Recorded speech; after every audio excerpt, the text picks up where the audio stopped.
Well, there's new uncertainty for markets as a newly formed left-wing alliance in France has won one of the country's most hotly contested elections in decades. Last month, French voters signalled their desire for change when they gave the far-right National Rally a resounding victory in EU parliamentary elections. Last week, they did the same in the first round of France's parliamentary elections, and now a week on, the New Popular Front has secured the most seats, but not with a majority, with Emmanuel Macron's centrist grouping second and National Rally third. But as Joel Flynn reports from Paris, there's still great uncertainty. It was a result few had predicted, certainly not supporters of France's far-right National Rally, who had been poised, flags in hand, to celebrate an historic win for their party in parliamentary elections. Instead, exit polls indicated they'd likely come third in a vote that just a couple of weeks ago, pollsters had said they were likely to win. Elsewhere in France, tears of unexpected joy as news emerged that the National Rally had been denied and the left-wing New Popular Front seen winning the most seats in the French National Assembly. President Emmanuel Macron's alliance of centrist parties was placed second. The result saw thousands descend on Paris's Place de la République to celebrate, where authorities had expected unrest.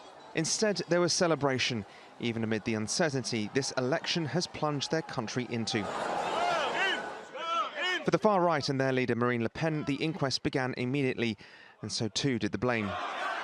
While President Jordan Bardella attempted to cast the huge increase in French members of parliament, RN's hopes of governing France have, again as in the past, evaporated. The quagmire that I warned about has of course come true. France will be blocked by three groups that have more or less the same influence in the National Assembly. We are losing one more year of unregulated immigration, one more year of losing purchasing power, and one more year of a blowing up of insecurity in our country. But if we need to go through that, we'll go through that. Tactical voting across the country was seen by many as the reason for this surprise result. Centrist and leftist candidates had coordinated where they would compete against the National Rally or RN to avoid splitting a vote against them. Who governs France next, however, is far from clear. Current Prime Minister Gabriel Attal said Sunday's vote was a clear rejection of the RN, but it was also a rejection of his centrist party.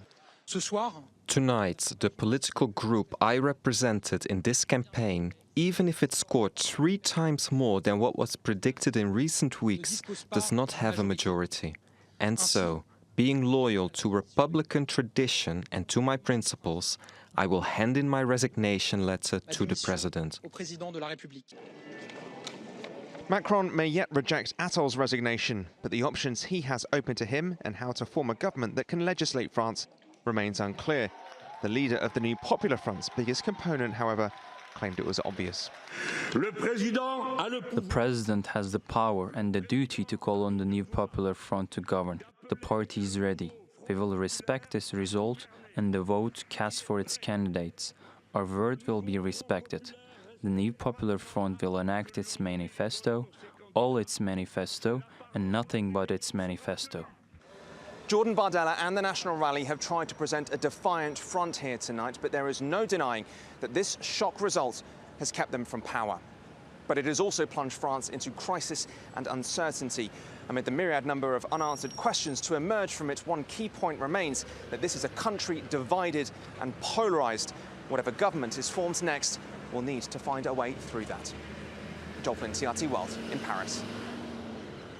Well, let's look at the market reaction now. Asia-Pacific markets opened with a mixed picture today as investors await key economic data from the US and China later on this week. Meanwhile, as overnight election results in France signal a hung parliament, investors are concerned about political gridlock. Japan's Nikkei 225 was down marginally, while the broad-based Topix was 0.3% lower. That's as Japan's real wages fell for a 26th straight month. South Korea's Kospi was trading close to the flat line, and the Kosdaq climbed by 0.86%.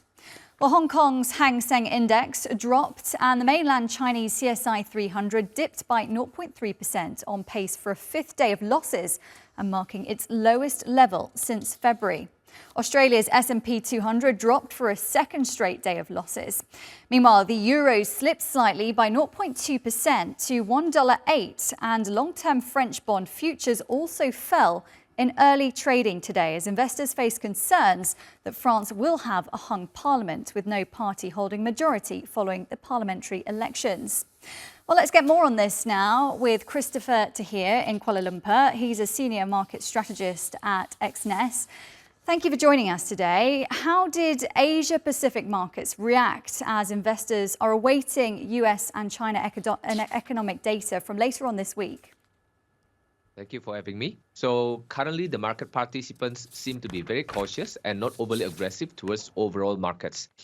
As the worry of economic slowdown in the US and China increases, they await clearer inflation trajectory in China and in the US, which will be released during this week. So they want to assess the potential measures by both countries. Hence, the volatility may remain high but limited until a more apparent direction is declared.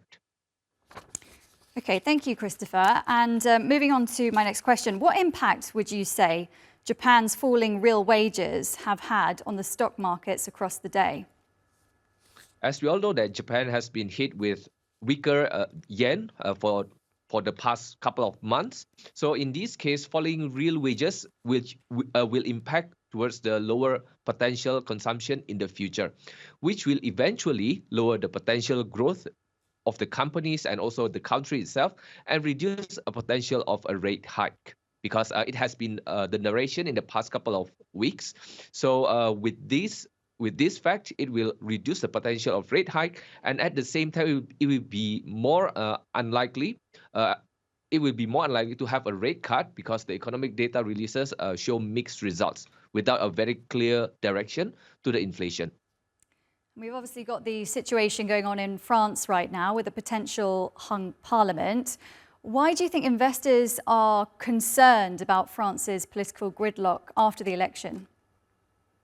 Investors usually like to have clearer certainty, and in this case, by have non-dominant parliament, it will cause uncertainties in the market because different majority seats dictate the potential future policies. And in this case, with the non-dominant parties governing the seats, it will cause higher potential that any discussion of policies will take longer, and it will affect the monetary and fiscal policies in the future. And also the private investment climate will not be so good, let alone the foreign investment. Hence, market volatility may remain as investors are awaiting for clearer trajectory taken by the policymakers in the future.